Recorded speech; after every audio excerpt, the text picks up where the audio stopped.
Hi, product marketer. Nice to meet you. In this video, I'm going to explain what product marketing is and what product marketing isn't.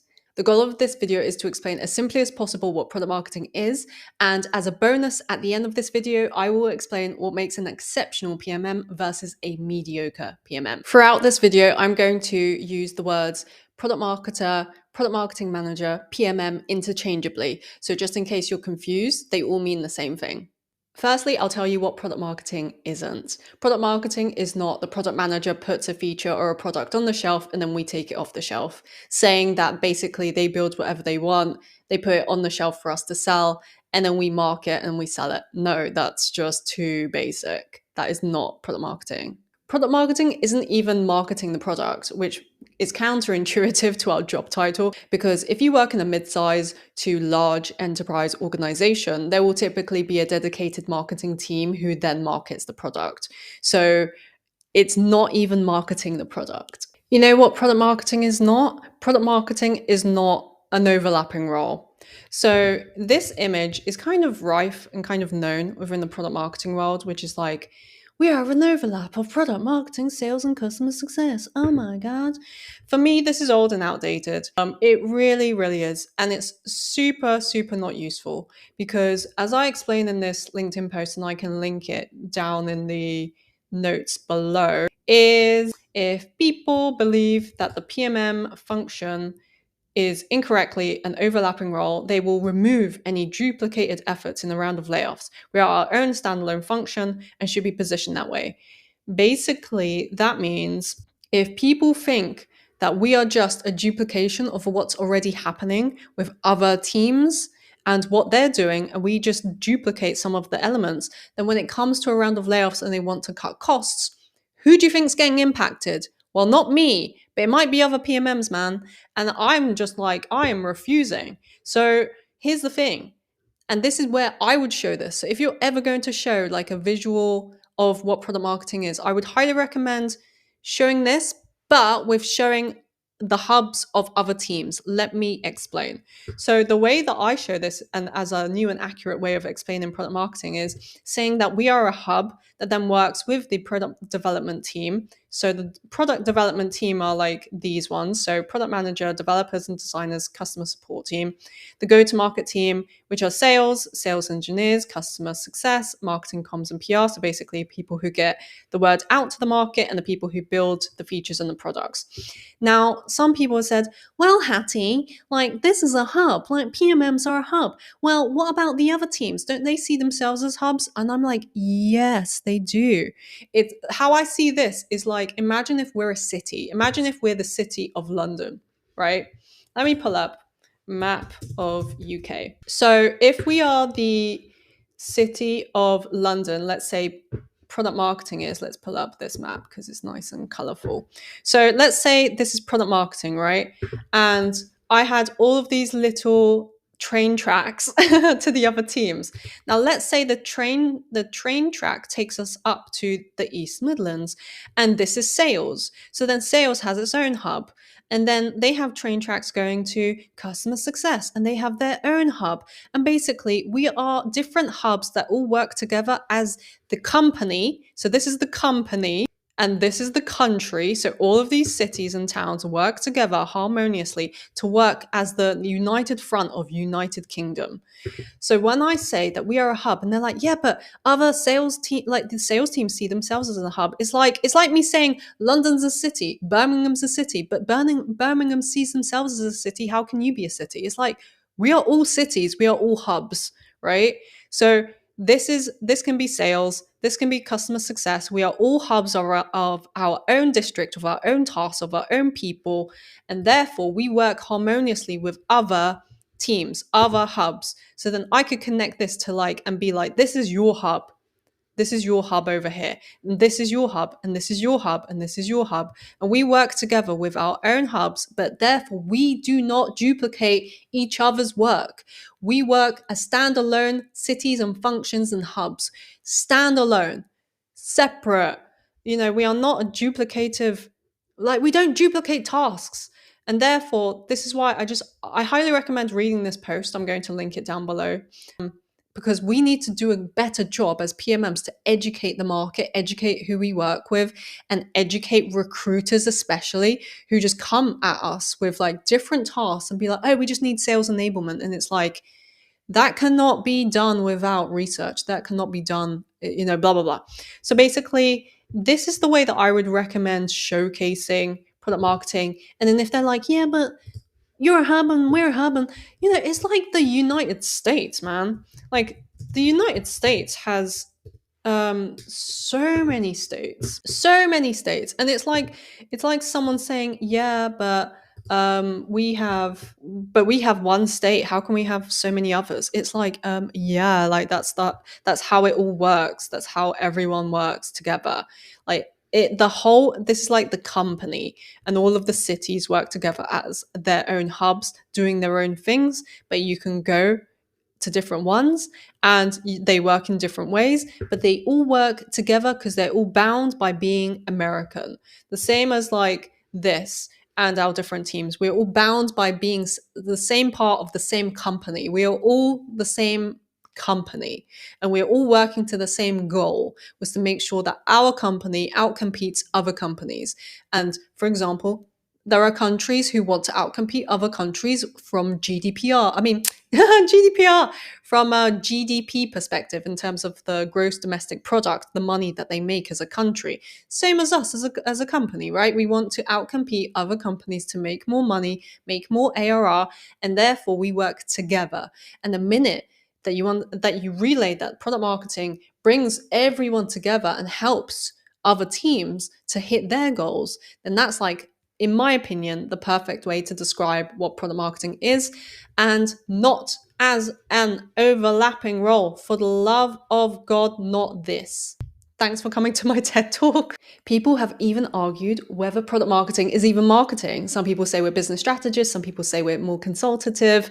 So it'll be interesting to see what your take is. Firstly, product marketers either report up to product or marketing. So when you join a new firm, you either fall under the two teams, and therefore you're working to two completely different objectives and two different OKRs, which mean objective and key results. So basically the things that are being measured against for your job are very different depending on if you fall under the marketing team or you fall under the product team. That's typically the decision that the organization makes or the CEO makes. So it's worthwhile checking, especially if you're new to an organization, which team you would roll up to. You can either be a B2B product marketer or a B2C product marketer. B2B basically means that you're working at an organization that sells to other businesses. B2C basically means you work at an organization that sells directly to the consumer.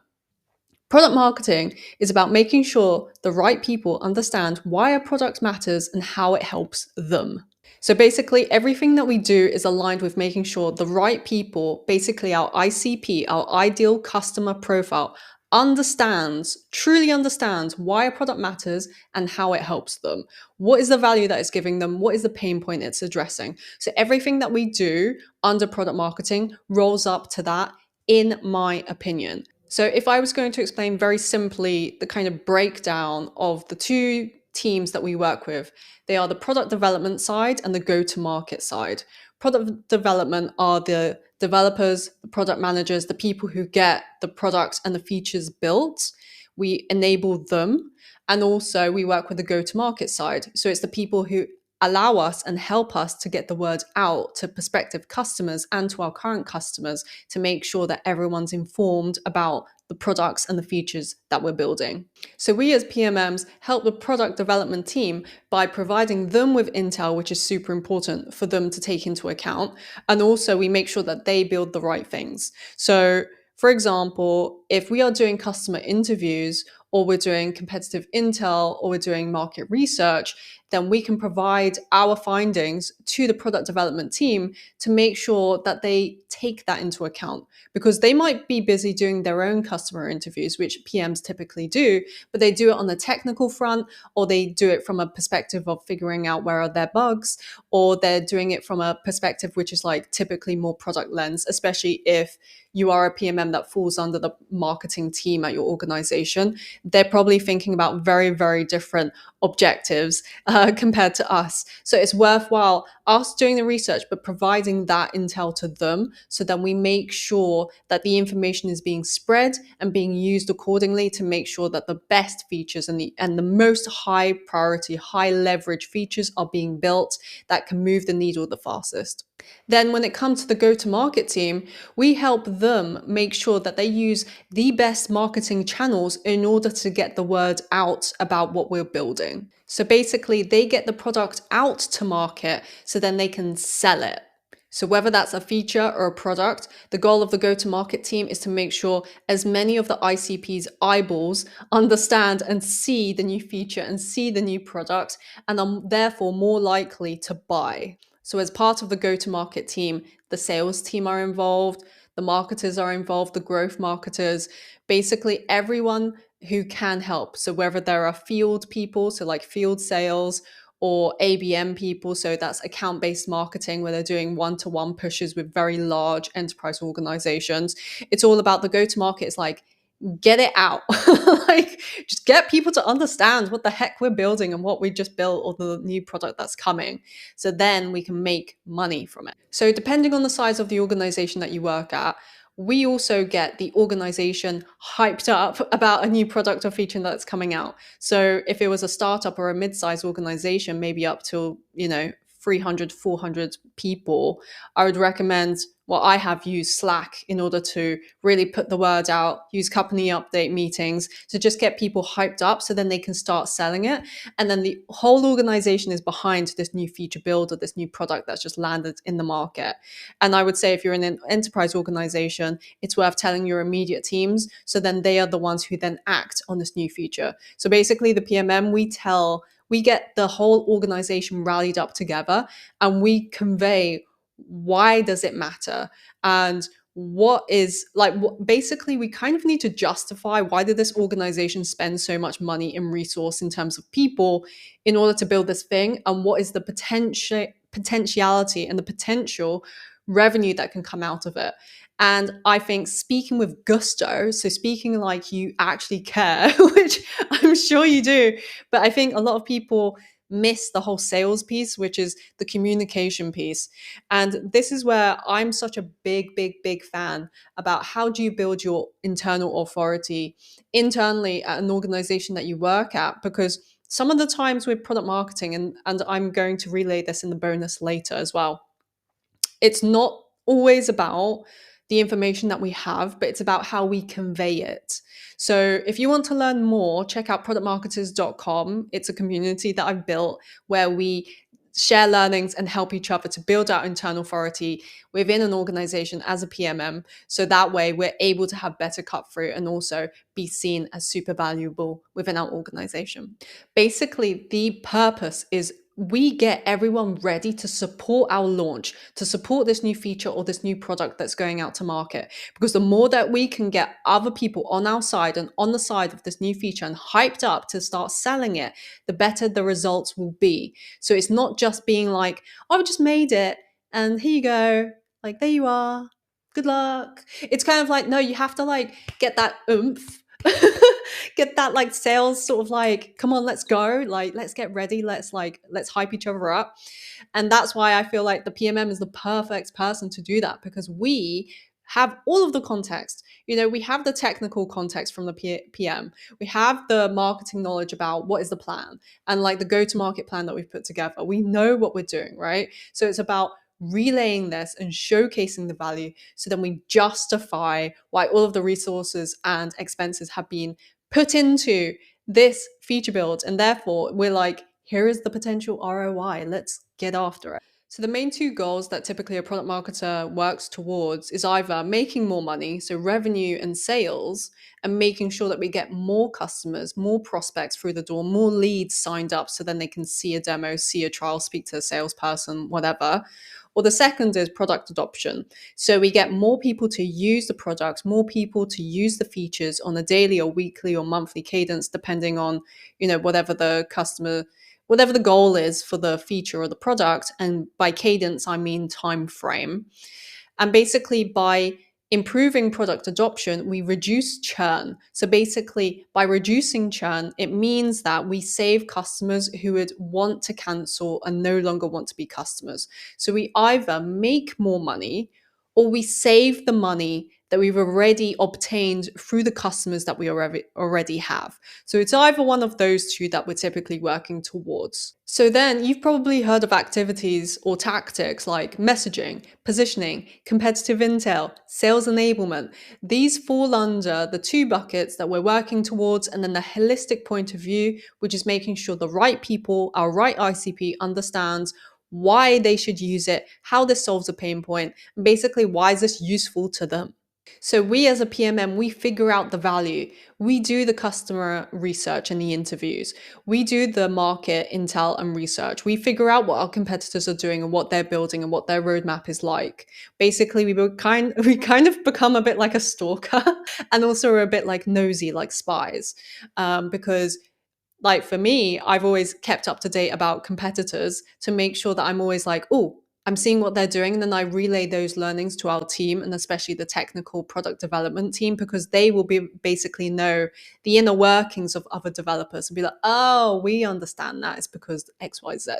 So being able to be that person internally and relaying the value of why is it, any bit of intel and any bit of value that we can provide to our teammates is super, super helpful because it allows all of us to do our jobs better. So we keep the answer to why will this help customers and what problem is this solving? And we keep that answer up to date, minute to minute, for anyone who joins the organization who's currently working in the organization. Because I'm pretty sure that you have teammates who are joining right now or, in a couple months' time. And they will need a rundown as to what is this feature? What is this product? Who are we going after? Why do they care? What are the learnings of like the best fit customers? What do they value? What are their aha moments? What are the takings that the PMM does? So then we can relay that internally and make sure that it's reflective in everything that we're doing on the go-to-market side, and it's reflective in the roadmap that the product team are working towards. So figuring out what problem this feature or product is solving is absolutely key. Solving pain points is key. And here's a huge tip that a lot of senior PMMs don't probably want you to know, which is the more that you know about the customer, the more you make yourself indispensable where you work. Indispensable basically means it's very, very hard for people to get rid of you, because the more information that you retain up here, because you know the customer better than anyone else in the organization, the more that they are going to think and pause before they think about getting rid of you from a tech layoff. So I would highly recommend, even though I'm sure that you're documenting everything, keeping it in some sort of internal knowledge base for your teammates to access, I would highly recommend, from my own learnings in my own career, to retain a lot more information in this little noggin, in this little head of yours, because then if you're known as the person internally that's like, oh my God, Hattie knows about the customers so well, like the back of her hand, she understands the customers. You need to speak to Hattie. Any question about the customer, speak to Hattie. Then do you think that they're going to get rid of the person who knows the customer the most, especially if the CEO is under pressure from like a private equity firm or a VC firm or investors? And they're like, tell us about the customer. Who are you going after? Where are they based? What is their revenue like? How long do they stay? What is our average LTV? What is our churn rate? And they're like, oh my God, this is a lot. And be like, bring Hattie in for fuck's sake. Now I'm there like, hello. And then I'm just like, I'm the PMM. I know what I'm talking about. Bah, bah, bah. I have all the answers. I'm amazing. Like, I just highly recommend everyone do this. Like, this is what makes an exceptional PMM. The product marketer is also typically responsible for driving product launches. So product launches is basically, you had the idea of the product, it's now built, and basically we want to launch it. We want to make it go to market with the team, the marketing team, in order to get it out. So we are typically the driver because we know, we've done the research, we know the information, we know where our customers are, we know how to get in front of them. So we typically drive the entire project.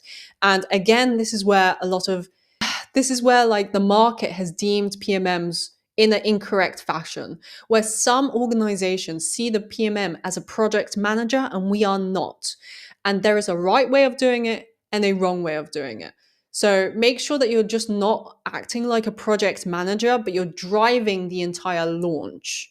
If you have any questions on this, let me know down below. I can go into more detail in a different video. So when it comes to messaging, it's all about the external communications. How are we relaying what it is we do, who it's for, why they should care in the most simple words possible. We also do ICP, personas, competitive intel research. We do research across the board, so we make sure that not only are we aligned when we give adjustments or we give our recommendations to other teams, but also we make sure that the market understands the way that we want to portray ourselves.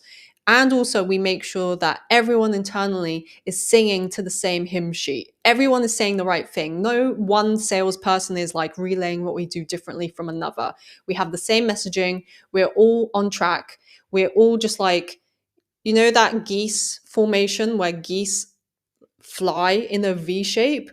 We are that. We are like synchronized. We are all moving in the same direction. Speaking of sales, we also provide sales enablement, which looks like battle cards, pitch decks, talk tracks. So, for example, battle cards is basically us versus the competitors, a breakdown of if a customer came to a salesperson, is like, well, I'm comparing competitor X against you. Why are you different? Then they have the battle cards to pull up, to read, to understand, to really like understand and know. So then when a customer asks that question, they have these quick answers to give that we have then provided from our competitive research. And then when it comes to pitch decks, it's to make sure that they have something to show that relays what we want relayed to the right customer so that we can get them on board quicker and they can see the value quicker. When it comes to talk tracks, that's basically a fancy way of saying we can give a little rundown as to talking points or aha moments that they can either show on a demo or provide in terms of a conversation when it comes to speaking to a prospect for the very first time. So we can actually drive how the salespeople engage and what they say to people and how they say it and how they relay the value. Because if they are doing X, Y, Z and they're all going in different directions, all the different salespeople are saying whatever and they're selling, you know, even like a not fully built product, or they're like, yeah, it's definitely going to be on the roadmap. If you sign up now, then you will get it in 6 months. Or whatever, then it's like it will completely destroy our organization and the product development team, because they're like, oh my God, a salesperson promised, you know, a large enterprise organization that we would have X feature, but we haven't even considered it. We haven't even done the research, but the salesperson said it. So we make sure that we really enable the salespeople to have the talking points, so then they don't really defer from what they're given. If they feel like it's good enough and it's strong enough, they won't make up their own crap, right? So it's about like making sure that you kind of take it into perspective, because at the end of the day, their goal is to make commission and to make sales. So we just need to make sure that our goal is aligned with theirs. Here's another point of contention in product marketing, where some people say that we shouldn't be the best friend with product managers. But in my career, so I'm speaking from myself, I have found it to be exceptional when I'm besties with my product manager, because it enables us to act like a team and like a united front against, you know, the VP of engineering or the VP of product, or even like very high level private equity executives who are like, why are you building that? We should be building that. And then we come as a united front against those very difficult debates, very professional, but very difficult debates internally. And I have found it super effective when I'm in the same line and I feel like they back me up and I back them up, because then we can stay firm and stay strong in our beliefs and our research and our data that we're referring to, and to not be swayed by maybe stronger voices or more higher up voices than us. So in my opinion, I think we should be besties with the PM. Some people say we shouldn't, but it's up to you. Do you? And then I wanted to give you what makes an exceptional PMM versus a mediocre one. And it's all about the authority and the influence that you build internally. And if you're watching this and you're like, man, I'm only a year into my product marketing career, or I haven't even joined yet. Like I haven't even joined a company. I'm trying to break into product marketing, or you're even like 3 years in and you're like, man, no one respects me here. I don't know what I'm doing. I'm working on everything, but no one respects me. I have no influence. I have no authority. They just tell me to create stuff and I do it, and then I log off at the end of the day, and I'm not getting a promotion, whatever. Like the stark difference from every PMM, especially senior PMMs that I've spoken to, it's not about what we know. It's about how you conduct yourself and how you build yourself internally to know the right people and for them to understand what influence you bring and what value you bring. And therefore, it builds respect. And if you want a way or a supportive place to learn how to do this, join productmarketers.com. This is where I go into depth about how to build you as a brand internally where you work, and also utilize external places in order to bolster the fact that you have authority and you should be listened to.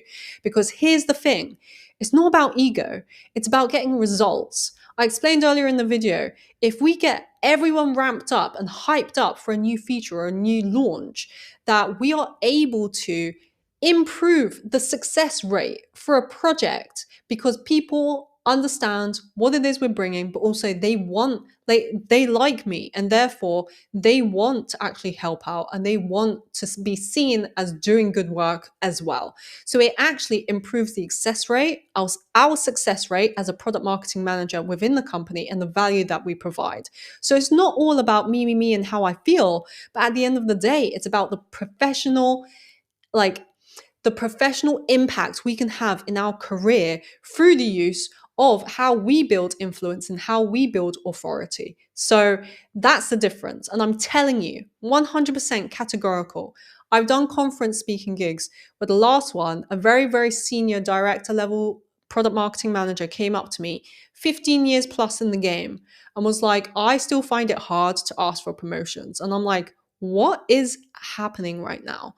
Like, how is it that we have been so like downtrodden as product marketing managers that people internally don't understand what value they provide, and even they don't even understand what we do. They just think we do marketing of a product. It's wild. So that's why I would lean in hard to learning how to build your internal authority, because it is the secret weapon that a lot of people who have figured it out are not saying. And I personally learned this the hard way, where I had a manager who just wasn't supportive. They really were micromanager. I felt like everything I did was like just terrible. I felt like I was led to believe I was doing a terrible job at every moment of the day. And it really, really messed up my confidence. It really messed up how I was feeling and also how I was being portrayed by my own manager, believe it or not. So the minute that the manager was no longer my manager, I felt so free that I was able to then be like, I need to rebuild my status within this organization and within with my teammates, because through him, it was led to believe that I was a really bad PMM when actually I knew I wasn't. I knew I wasn't. Like I genuinely did. I knew that I was doing good work.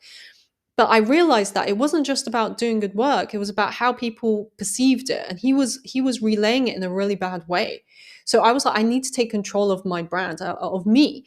So I worked hard on rebuilding one-to-one relations across multiple teams: customer success, sales, product marketing, even the C-suite, even some people in the private equity firm. So I was like really hustling for people to understand who I was, the value I was providing, making sure that I was like building myself up to be indispensable, building myself up to be a respected authority figure and a linchpin within the organization, and making sure that I was getting the airtime I fucking deserved. So I had recognized it was like day and night. The minute I started working on myself and making sure I had the influence and I had the authority, everyone treated me with respect. They wanted to know what I was working on. They wanted to be involved with the launches. They wanted to give their best work to me, because they not only liked me, but they liked the work I did. And also they understood that other people like that they work with also respect me. So I think it's like a key hack to us within product marketing, where it enables us to have better cut through than if we were just doing the work and be like, here you go, here you go. And whenever they would tell us to do something, we'll just reactive and give it to them, which doesn't serve us and it doesn't serve them and it doesn't serve the wider results that we would get from a product marketing led project, which at the end of the day is what pays our bills. Product marketing has been misunderstood for the longest time. People don't understand what it is we do. The definitions on Google are really crap or really, really difficult to understand. And therefore, it's made it even more nuanced, even more difficult for recruiters to understand what we do, for the people internally where we work to understand what we do and the value that we bring. And therefore, I wanted to make this as simple as possible so then you can take it away and just explain that product marketing basically helps the people that we're trying to aim for to understand what the heck we do, basically. And we do so much research, and we work across so many teams, and we enable them, and we enable ourselves through working with them in order to be the best PMMs, in order to provide the best answers and the best explanations and the best way to market what we're producing internally to the market. So we're always out competing the competitors, and we're always at the front of mind, especially in terms of innovation, transformation, and making sure that we always compete at the end of the day. And I would say that the problem is, a lot of definitions have been built from organizations who then have, go onto a podcast and they're like, oh, the CEO of Airbnb has said that product marketing is this. And they're like, everyone is like, oh, we need to do what he says, what Brian Chesky says. It's like, well, no. How about we just all inform one another and we all agree on what product marketing is? And I would say that having spoken to hundreds of PMMs, this is the closest I can get to. But if you have a different definition or a better definition, please leave it down below. If you have any questions, ping them down below, because I think that this is an ever-evolving definition that we can craft together as a holistic group of PMMs. It's not the Hattie show. It's about all of us as a collective, as a community, as PMMs. And I want to make sure that we relay ourselves in the best way so that organizations understand our value and therefore pay us more and make sure that we don't get laid off when tech layoffs happen. So I hope that helps, my friend. Really nice to meet you again. Shake my hand and let me know your thoughts, and I'll see you in the next one.